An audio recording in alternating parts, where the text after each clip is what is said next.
Hi, so today I'm going to be planting potatoes in these buckets that you see turned over here.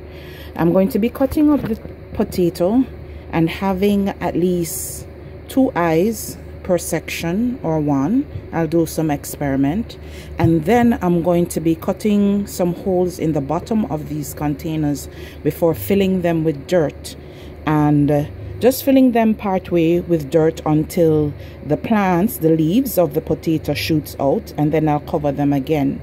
I will come back once I've cut up the potato. As you can see here, I've cut up the potato.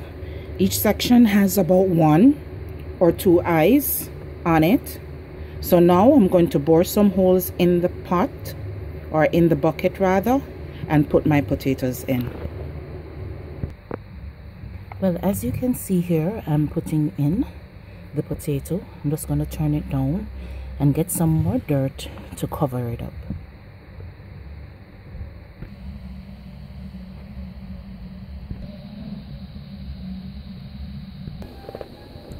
Now there you have it.